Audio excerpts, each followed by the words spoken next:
All right. What point did you think you wanted to be chief? Probably after I attained the rank of captain, and then, you know, really it felt at that time that I maybe had some skills and abilities that you'd readily recognize, and that you felt as though you can make the next step. There's really nothing that can ever prepare you for that type of event. As I talk to my colleague chiefs, they all say the same thing. That is beyond what any one person could be, really skilled at. But yet I had so much great help that even though may have felt overwhelmed at times, I think we came together as law enforcement, as a community, to really tackle all those issues and concerns that came up with that event. I think our officers and many others, I would say even maybe officers in Connecticut, are more attuned to the crisis calls that you routinely go to. We've ramped up here the way we handle that. We now have a crisis intervention team. We're working with our partners at Danbury Hospital to make our response and the follow-up more meaningful. It was hard. I can't say it was not hard. I guess my 35 years at the time helped me tremendously.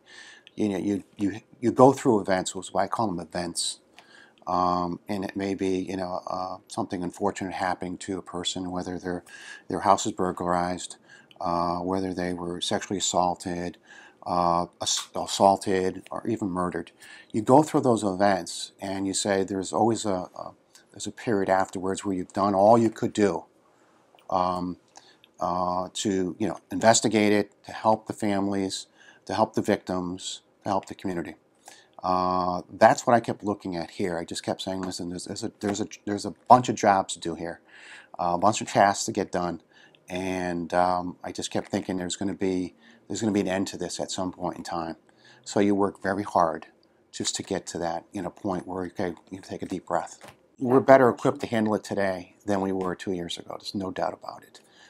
That shows that they're healing, they're becoming resilient, they're able to face the small little events that may come up as a police officer and as a community. We're in that business of, as you know, of sometimes unfortunate things happen to good people. Really what I've done is a lot of traveling to talk about the aftermath issues and how we can improve our response to our communities with aftermath. I think that has been my thrust with our partners. Also, we can throw into that the mental health aspect. Not only the trauma that's experienced from these events, but also looking at how we can prevent them. I think it was clear from some of the reports that came out and the studies that came out from Adam Lanza that there may have been a mental health issue. And I think that we as a community have to look at that and say, gee, can we find the next,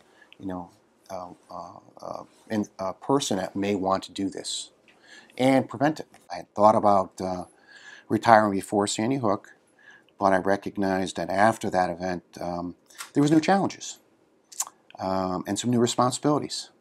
And I felt that I was equipped and skilled to at least work through. The magic number is either 25 or 30 years in law enforcement, so I'm well past that. So each year I probably did a self-evaluation on, gee, much longer do I want to hang in here and certainly do the job I really enjoy and love. Am I happy with the work I'm doing and the service we're giving to the community and the people that we have here? Absolutely, I was very happy and ecstatic to be a part of that. But I also recognize there's going to come a time when, maybe I should, really actually just pass the reins to somebody else and think of a new chapter in life.